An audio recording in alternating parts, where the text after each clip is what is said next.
je viens. À 62 ans, Serge Gainsbourg n'était plus seulement un chanteur, ni même un compositeur. Il était devenu une légende vivante, un mythe consumé par ses propres excès. Dans sa maison du 5 Biru de Verneuil, à Paris, chaque mur semblait imprégné d'alcool, de tabac et de souvenirs. Le piano noir trônait comme un autel, les volutes de fumée dansaient dans la pénombre, et le visage de l'artiste, marqué par le temps, portait l'ombre d'une confession ultime. Car derrière le provocateur génial, derrière l'homme à la tête de chou, qui avait bouleversé la chanson française, il y avait aussi l'être blessé, celui qui n'oubliait jamais les humiliations, les rivalités, les trahisons. Gainsbourg n'était pas du genre à pardonner. Il transformait ses rancunes en chansons sulfureuses, ses colères en scandales et ses silences en blessures indélébiles. À cet âge où d'autres choisissent la sagesse, lui préférait l'aveu brut, et c'est ainsi qu'il laissa échapper 5 noms, 5 artistes qu'il ne pouvait pas voir en peinture. 5 figures, chacune représentant un pan de son existence. Les désaccords esthétiques, les clashs médiatiques, les incompréhensions personnelles. Qui étaient-ils, ces visages qui hantaient son regard fatigué? Étaient-ce seulement des ennemis, ou bien des miroirs déformés de ses propres contradictions? Ce récit vous emmène dans les coulisses d'un génie en guerre, avec son époque et avec ses contemporains. 5 noms, 5 histoires, 5 éclats d'un miroir brisé qu'il a choisi de brandir comme son dernier défi. Numéro 5. Michel Sardou. Au tournant des années 70, la chanson française se divise en 2 mondes. D'un côté, Michel Sardou, figure d'une France conservatrice, attachée aux valeurs traditionnelles, aux récits familiaux et aux hymnes populaires qui remplissent les stades. De l'autre, Serge Gainsbourg, l'enfant terrible, celui qui déstructure la chanson, la rend sensuelle, provocatrice, parfois scandaleuse. 2 univers que tout oppose, mais que la même époque condamne à se croiser. Sardou triomphe avec ses refrains fédérateurs. Les lacs du Connemara, la maladie d'amour. Son style plaît à un public large, de toutes les générations, qui y retrouve une image rassurante de la société. Gainsbourg, au contraire, s'attaque au tabou. Il joue avec les codes de la sexualité dans « Je t'aime, moi non plus », il détourne la Marseillaise en reggae dans « Aux armes » et « Kaitra ». Là où Sardou rassure, Gainsbourg déstabilise. Leurs chemins s'entrelacent dans les médias. Dans les années 1980, alors que Gainsbourg multiplie les excès et s'affiche avec son verre de pastis à la télévision, Sardou incarne le chanteur sérieux, professionnel, presque paternaliste. Les journalistes adorent les opposer. L'un est l'image de la respectabilité, l'autre celle de la transgression. Pour le public, ce contraste devient presque un spectacle en soi. Gainsbourg ne cache pas son agacement. Dans des entretiens, il décrit Sardou comme « bourgeois », un adjectif qu'il prononce avec un mélange de mépris et d'ironie. À ses yeux, Sardou incarne une France immobile, incapable d'accueillir la modernité et la subversion qu'il défend. Sardou, de son côté, considère Gainsbourg comme un provocateur sans limite, jouant trop souvent avec le scandale pour masquer ses excès. Cette rivalité ne s'est jamais transformée en affrontement direct sur une scène ou dans un débat public explosif. Mais dans le silence des interviews, dans les pics lancés à demi-mot, on sentait une tension sourde, comme 2 aimants inversés qui ne pouvaient jamais se rapprocher. Pour Gainsbourg, Sardou représentait cette part de la France qu'il ne pouvait souffrir, celle des certitudes, des dogmes, des bonnes manières figées. En le plaçant dans cette liste intime d'artistes qu'il ne pouvait pas voir en peinture, il ne désignait pas seulement un homme, mais tout un symbole, celui d'une chanson qu'il jugeait trop sage pour un monde qui, lui, avait besoin d'être bousculé. Si Serge Gainsbourg et Michel Sardou n'ont jamais échangé de coups de poing sur un plateau télé, leur rivalité s'est pourtant nourrie de 1000 petites piques, parfois discrètes, parfois venimeuses. Dans les colonnes des journaux, dans les micros tendus par les radios, leurs noms revenaient souvent côte à côte, comme les 2 pôles d'un même aimant. L'un attirant le grand public par la stabilité, l'autre le dérangeant par la provocation. Sardou, fidèle à son image d'homme droit et franc, ne mâchait pas ses mots quand il évoquait Gainsbourg. Il lui reprochait ses provocations gratuites, ses dérapages à la télévision, son goût pour le scandale, qui, selon lui, effaçait le talent d'un compositeur pourtant brillant. Dans ses confidences, Sardou voyait en Gainsbourg un clan triste qui dilapidait son génie dans l'alcool et la provocation. Gainsbourg, de son côté, n'était pas en reste. Pour lui, Sardou était l'archétype de ce qu'il méprisait. Un chanteur de bonne famille, trop sérieux, trop convenable, trop conforme. Dans son humour caustique, il glissait souvent des sous-entendus, des remarques acerbes, parfois enveloppées d'une ironie mordante. Il se plaisait à opposer son univers décadent, enfumé, sensuel, à celui de Sardou qu'il décrivait comme figé, presque institutionnel. Ce duel, bien qu'indirect, passionnait la presse. Les journalistes entretenaient l'opposition. Sardou, le gardien des valeurs, face à Gainsbourg, le dynamiteur des codes. Chaque nouvelle sortie d'album, chaque prestation télévisée ravivait la comparaison. Le public, lui, se divisait. Certains voyaient en Sardou le porte-voix de la France silencieuse, celle qui refusait la décadence. D'autres considéraient Gainsbourg comme l'avant-garde, le miroir impitoyable d'une société en mutation. Pour Gainsbourg, cette fracture allait bien au-delà d'un simple désaccord artistique. Sardou représentait, dans son esprit, l'antithèse de sa mission. Non pas chanter pour rassurer, mais chanter pour troubler. Ainsi, l'animosité entre les deux hommes dépassait la sphère personnelle pour toucher au symbolique. Sardou devenait le totem d'une chanson française traditionnelle, contre lequel Gainsbourg brandissait son étendard de subversion. À 62 ans, quand il dressa cette liste de 5 noms, Serge ne cherchait pas à régler des comptes de manière mesquine. Il voulait plutôt rappeler les batailles qu'il avait menées, les visages qui personnifiaient ses combats idéologiques. En citant Sardou, il désignait moins un homme qu'une France entière, celle des refrains carrés, des convictions solides, des certitudes inébranlables. Une France qu'il n'a jamais pu accepter. Numéro 4. Françoise Hardy. Au début des années 60, la scène française s'enivre d'un souffle nouveau, celui du mouvement yéyé. Dans les magazines pour adolescents, sur les ondes d'Europe 1, les visages de Françoise Hardy, Sylvie Vartan ou encore Sheila incarnent une jeunesse douce, romantique, propre sur elle. Françoise Hardy, silhouette élancée, regard mélancolique et voix fragile, devient rapidement une idole. Ses chansons, comme Tous les garçons et les filles, captivent par leur sincérité timide, offrant une image d'innocence quasi virginale.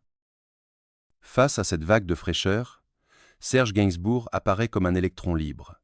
Il n'a ni la gueule d'ange, ni la naïveté calculée du yéyé. Lui, c'est l'homme à la tête marquée, aux phrasés ironiques, qui cherche non pas à séduire, mais à troubler. Alors que Françoise Hardy fait rêver des millions de jeunes Français avec ses histoires d'amour adolescentes, Gainsbourg compose des chansons pleines de double sens, d'ironie acide, de sensualité dérangeante. Leurs trajectoires se croisent dans les coulisses d'émissions télévisées, de studios d'enregistrement, de soirées parisiennes. Hardy, poli et réservé, se tient toujours à distance du scandale. Gainsbourg, lui, en fait sa matière première. Cette opposition de tempérament saute aux yeux. Les journalistes adorent les placer face à face, la muse sage et le provocateur impénitent. Gainsbourg ne manque pas de se moquer, parfois ouvertement, de la fadeur qu'il percevait dans la musique yéyé. Pour lui, ce courant représentait une forme de pop stérile, sans profondeur, destinée à plaire aux adolescents, mais incapable de survivre à l'épreuve du temps. Ses propos visaient implicitement Françoise Hardy, symbole de cette esthétique qu'il rejetait.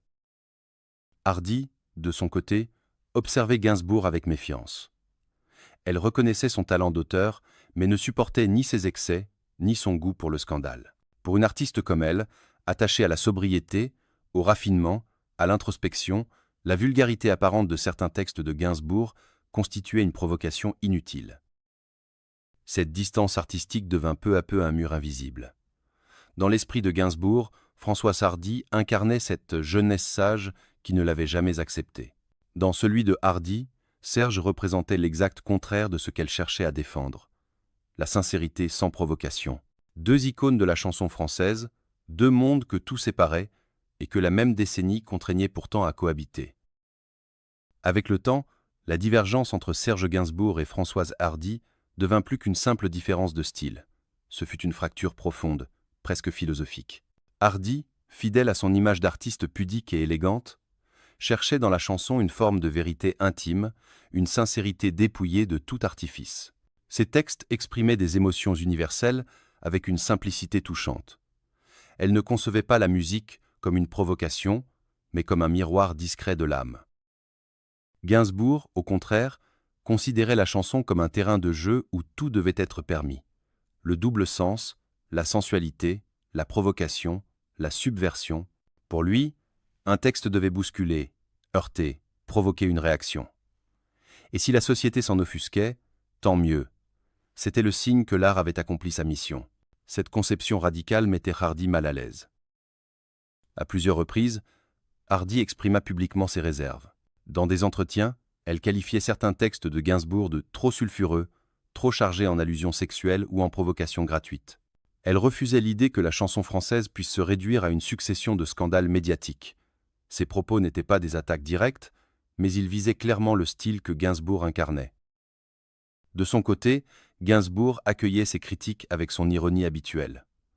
Loin de se sentir blessé, il en rajoutait, comme pour agacer encore plus. Pour lui, la froideur élégante de Hardy représentait une forme d'hypocrisie.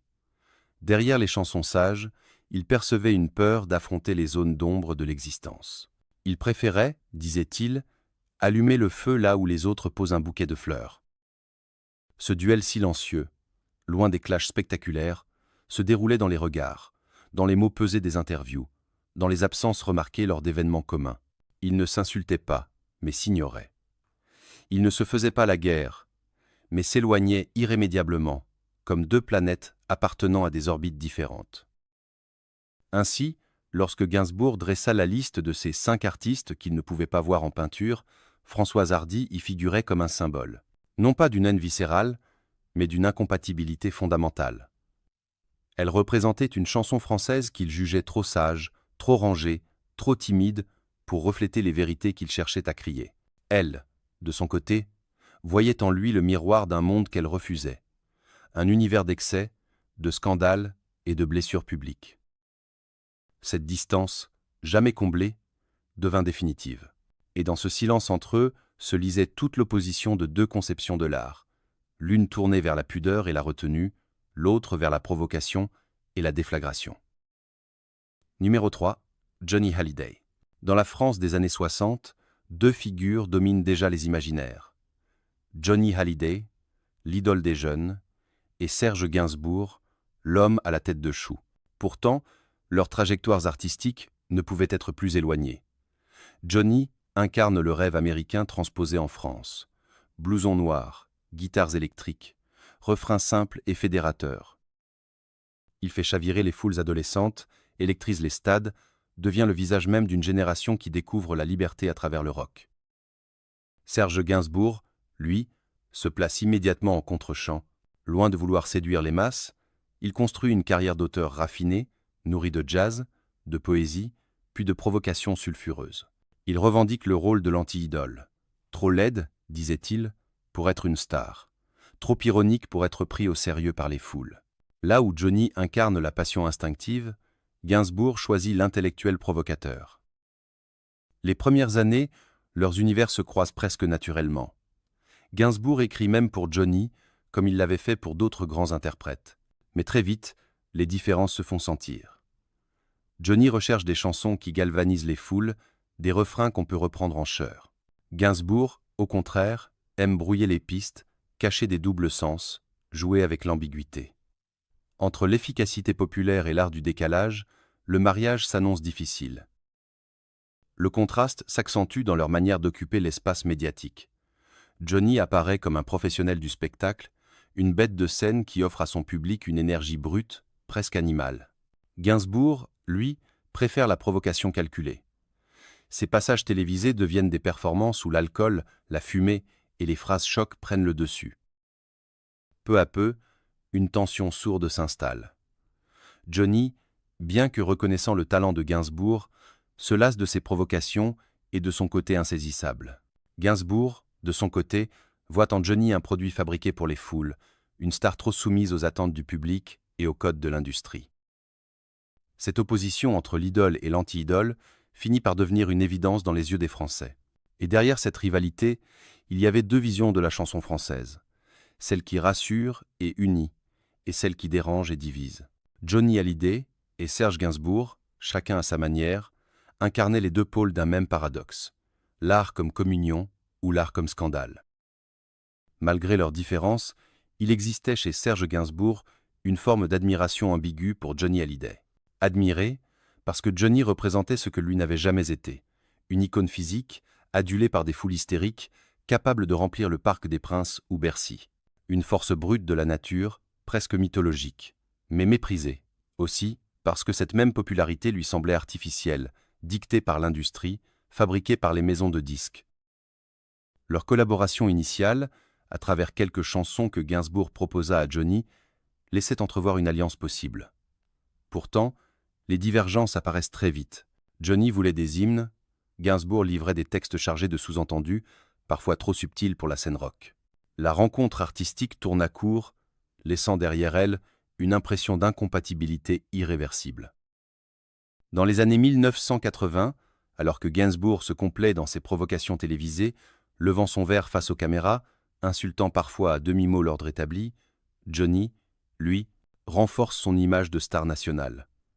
Chaque tournée est un triomphe, chaque apparition télévisée est une fête populaire. Les deux hommes deviennent ainsi des reflets opposés. L'un se marginalise volontairement, l'autre se fond dans la mythologie collective. Johnny, interrogé sur Gainsbourg, laissait transparaître un respect mêlé d'exaspération. Il reconnaissait son génie, mais le trouvait trop imprévisible, trop enclin à se saborder lui-même. Gainsbourg, de son côté, parlait de Johnny comme d'un « produit », un « symbole du show-business » qu'il ne pouvait supporter. Ces mots, acérés, creusaient un fossé entre eux. La presse, friande de rivalité, amplifiait chaque phrase, chaque pique, chaque allusion. On aimait imaginer un duel entre l'homme du peuple et le poète maudit, mais en réalité, c'était moins une guerre qu'une incompréhension mutuelle. Johnny ne pouvait tolérer que l'on transforme la chanson en scandale permanent. Gainsbourg, lui, refusait de se plier aux règles de l'idole populaire. Lorsque Serge, à 62 ans, cita Johnny parmi les artistes qu'il ne pouvait pas voir en peinture, il reconnaissait à demi-mot ce paradoxe, celui d'un homme qu'il admirait pour sa puissance, mais qu'il rejetait pour ce qu'il représentait. Johnny incarnait une star trop lisse, trop conforme, trop apprivoisée pour celui qui se voulait l'ange noir, le poète maudit d'une chanson française sans concession. En vérité, ce rejet disait moins la haine que la blessure intime d'un homme conscient de ne jamais pouvoir être aimé comme Johnny l'était. Entre l'idole et l'anti-idole, il n'y eut jamais de réconciliation, seulement le silence d'un respect contrarié. Numéro 2, Juliette Gréco. Pour Serge Gainsbourg, Juliette Gréco fut d'abord une muse inaccessible. Dans les années 50, bien avant qu'il ne devienne l'icône provocatrice que l'on connaît, il la voyait comme la grande prêtresse de Saint-Germain-des-Prés. Elle incarnait l'intelligence, la liberté, le mystère. Ses interprétations de Brel, de Ferré ou de Prévert donnaient à la chanson française une profondeur littéraire que Gainsbourg, jeune pianiste encore hésitant, admirait en silence. Gréco représentait ce que lui rêvait d'atteindre. L'élégance noire, la force des mots, la capacité d'envoûter un public par une simple présence. Mais l'admiration de jeunesse laissa place à la désillusion lorsque Gainsbourg accéda à la notoriété. Son style, désormais marqué par l'ironie, la provocation et l'ambiguïté, se heurtait frontalement à l'univers de Gréco. Elle, toujours vêtue de noir, défendait une chanson habitée par la poésie et la gravité. Lui, enfumé, alcoolisé, lançait des flèches empoisonnées dans ses textes et dans ses apparitions télévisées. Leurs rencontres furent rares, mais chaque fois marquées par une tension palpable. Gainsbourg, d'abord intimidé, finit par se montrer caustique, comme pour masquer son ancienne vénération. Gréco, de son côté, le considérait avec une forme de méfiance. Elle ne supportait pas ces outrances publiques, ni cette volonté de transformer l'art en provocation permanente. Pour elle, l'artiste devait éclairer, non pas choquer à tout prix. Dans des interviews, Gréco n'hésita pas à qualifier Gainsbourg de provocateur ricanant, réduisant ainsi son art à une suite de scandales médiatiques. Ces mots blessèrent profondément Serge, qui voyait dans cette critique la trahison de celle qu'il avait idolâtrée. Lui qui l'avait placé sur un piédestal, comprenait soudain qu'il n'y aurait jamais de reconnaissance réciproque. Cette fracture symbolisait pour Gainsbourg un douloureux passage, celui de l'élève qui se retourne contre son maître spirituel. Gréco incarnait à ses yeux une chanson noble mais figée, prisonnière d'une certaine gravité intellectuelle. Lui, en revanche, voulait briser les carcans, mêler le trivial et le sublime, le sacré et le scandaleux. Deux visions irréconciliables qui transformèrent l'ancienne admiration en amertume persistante. À mesure que Serge Gainsbourg affirmait son style unique, la distance avec Juliette Gréco devint abyssale. L'ancienne idole qu'il admirait à ses débuts devint, peu à peu, l'incarnation d'un monde qu'il rejetait. Gréco défendait une chanson de haute tenue, où la poésie se devait d'être respectée comme une religion, où chaque mot comptait, pesait, prononcé comme une prière. Gainsbourg, lui, choisissait de profaner les codes, de jouer avec l'ambiguïté sexuelle, de transformer la chanson en arme de provocation massive. Leur rapport s'envenima à travers des déclarations publiques. Gréco, avec son franc-parler, jugeait Gainsbourg vulgaire et excessif. Elle le voyait comme un talent immense gaspillé dans des provocations calculées. Elle ne comprenait pas comment un auteur capable de raffinement pouvait s'abaisser à écrire des textes jugés scabreux. Ses critiques, relayées par la presse, résonnaient comme un désaveu maternel. Gainsbourg, lui, rendait les coups à sa façon. Derrière son ironie mordante, il exprimait une blessure, celle d'un fils spirituel rejeté par sa mère symbolique. Il accusait Gréco d'être trop coincé, trop attaché à une vision académique de la chanson, incapable d'accepter l'évolution vers des formes plus subversives. Pour lui, cette rigidité n'était rien d'autre qu'une forme de censure déguisée en exigence artistique. Le temps n'apaisa jamais cette opposition. Là où d'autres artistes avaient fini par se réconcilier avec Gainsbourg, Gréco garda ses distances, refusant de céder au jeu du scandale. L'incompatibilité devint définitive, presque mythologique. Deux géants de la chanson française, deux conceptions de l'art, deux univers irréconciliables. Lorsque Serge, à 62 ans, dressa cette liste intime des artistes qu'il ne pouvait pas supporter, le nom de Juliette Gréco y figurait comme une blessure ancienne jamais refermée. Elle n'était pas une ennemie au sens trivial du terme, mais l'incarnation d'un conflit plus profond, celui entre le sacré et le profane, entre la retenue et l'excès, entre l'ombre et la lumière. En vérité, en plaçant Gréco sur cette liste, Gainsbourg reconnaissait l'échec d'une rencontre rêvée. Ce qui aurait pu être une complicité artistique devint un malentendu irrémédiable, une incompatibilité scellée par les choix de vie et de création. Et dans cette distance irréversible, il y avait toute la mélancolie d'un homme qui n'a jamais su être accepté par ceux qui l'avaient d'abord vénéré. Numéro 1. France Gaulle. L'histoire entre Serge Gainsbourg et France Gaulle commence sous le signe de l'enthousiasme. Au milieu des années 60, la jeune chanteuse n'a pas encore 20 ans. Elle est la figure d'une jeunesse candide, souriante, promesse d'une carrière douce et lumineuse. Gainsbourg, déjà reconnu comme auteur-compositeur de grand talent, voit en elle l'interprète idéal pour ses textes. Entre l'auteur mûr et l'ingénue radieuse, l'alliance semble parfaite.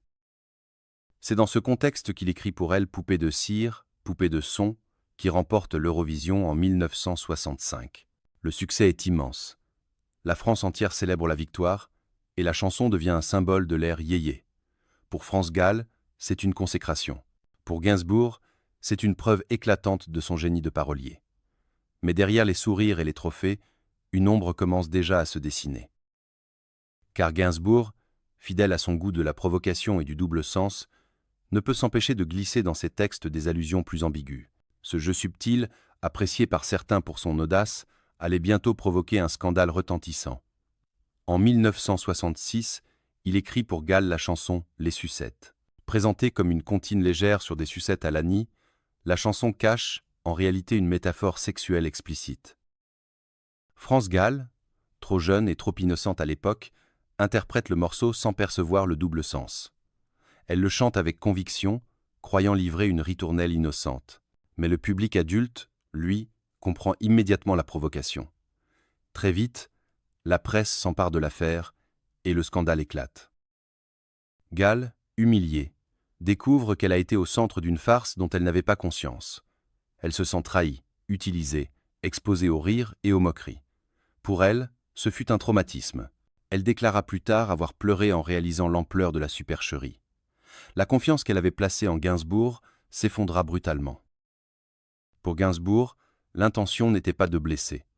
Il voyait dans ce texte une astuce littéraire, un jeu d'images, une provocation artistique fidèle à son style.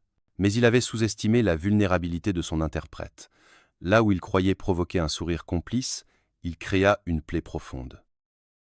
À partir de ce moment, la relation entre les deux artistes bascula irrémédiablement. Ce qui avait commencé comme une collaboration prometteuse se transforma en fossé impossible à combler. France Gall, de Muse innocente, devint malgré elle l'héroïne d'un scandale dont elle ne se remit jamais totalement. Et pour Gainsbourg, cette histoire illustrait l'un des paradoxes de sa carrière. Le génie du provocateur pouvait aussi laisser derrière lui des cicatrices qu'aucun chef-d'œuvre ne parviendrait à effacer. Après l'affaire des sucettes, rien ne fut plus jamais pareil entre Serge Gainsbourg et France Gall. Pour elle, ce qui devait être une étape joyeuse dans sa carrière se transforma en humiliation publique. Elle, la jeune fille sage que l'on associait à l'innocence des yéyés, se retrouva exposée au quolibet, prisonnière d'un texte qu'elle n'avait pas compris. Ce sentiment de trahison la marqua durablement. Dans ses confidences ultérieures, elle avoua avoir perdu confiance, non seulement en Gainsbourg, mais aussi dans le milieu qui avait laissé faire cette mascarade. Le scandale fut d'autant plus douloureux que Gall avait placé une confiance aveugle en son auteur. Elle voyait en Gainsbourg un mentor, un artiste raffiné, capable de lui offrir des chansons qui feraient grandir son répertoire. Mais derrière cette admiration, il y avait une asymétrie. Lui, maître du double sens, jouait avec les mots comme avec des armes. Elle, trop jeune, trop naïve, ne possédait pas encore les clés pour en décoder les pièges. Pour Gainsbourg, la rupture fut brutale. Il ne comprit jamais totalement la violence du ressentiment de Gall. Dans son esprit, la chanson relevait du jeu, d'une métaphore subtile qui n'était pas destinée à ridiculiser son interprète. Mais cette incompréhension ne fit qu'aggraver le fossé entre eux. Gainsbourg, fidèle à son image de provocateur, ne chercha pas vraiment à réparer le lien. Il laissa s'installer le silence, ce silence qui dura des décennies. De son côté, France Gall préféra effacer cette période de sa mémoire artistique. Elle refusa de chanter à nouveau certains titres, tourna la page de cette collaboration et choisit d'autres auteurs, d'autres univers. Pour elle, Gainsbourg devint un souvenir amer, l'exemple même d'un artiste brillant mais dangereux. Lorsque Serge Gainsbourg, à 62 ans, confia les noms de ceux qu'il ne pouvait pas voir en peinture, France Gall occupait la première place. Non pas par haine personnelle, mais parce qu'elle incarnait la blessure la plus vive, celle qui mêlait la confiance trahie et l'impossibilité du pardon. Elle représentait l'échec d'une relation qui aurait pu être l'une des plus belles pages de la chanson française. Et dans ce silence persistant, il y avait toute la mélancolie d'un homme qui, derrière ses provocations, savait aussi combien ses excès avaient brisé des liens humains irréparables. Pour France Gall, ce fut une cicatrice. Pour Gainsbourg, une solitude de plus, gravée dans la fumée de ses nuits parisiennes. À 62 ans, Serge Gainsbourg semblait déjà avoir vécu plusieurs vies. Derrière l'homme aux provocations, derrière le fumeur invétéré et le buveur de nuit blanche, restait un créateur d'une lucidité implacable. En révélant ces 5 noms, il n'exprimait pas seulement des rancunes personnelles. Il dessinait en creux son propre portrait, celui d'un artiste en guerre permanente avec les autres et avec lui-même. Michel Sardou, Françoise Hardy, Johnny Hallyday, Juliette Gréco, France Gall, chacun représentait une facette des contradictions de Gainsbourg. À travers eux, il affrontait les visions opposées de la chanson française, la tradition contre la subversion, l'innocence contre la provocation, l'idole populaire contre l'anti-idole. Ces rivalités ne furent pas des accidents, mais des jalons de sa carrière. Elle disait sa quête d'absolu, son refus de se soumettre à un système qu'il jugeait hypocrite. Dans sa maison du 5 bis rue de Verneuil, entouré de ses vinyles, de ses toiles, de ses bouteilles vides, Gainsbourg savait qu'il resterait seul face à ses contradictions. Mais cette solitude n'était pas stérile. Elle était le prix d'une liberté farouche. S'il avait voulu être aimé de tous, il aurait choisi la facilité. Mais Serge avait préféré la route la plus périlleuse, celle où l'on perd des amis, où l'on se crée des ennemis, mais où l'on laisse une empreinte indélébile. Et c'est sans doute là son ultime leçon. On ne devient pas une légende en cherchant le consensus, mais en acceptant d'être un éternel contradicteur. Serge Gainsbourg, l'homme aux colères et aux blessures, demeure encore aujourd'hui une figure incontournable, parce qu'il n'a jamais cessé de dire non.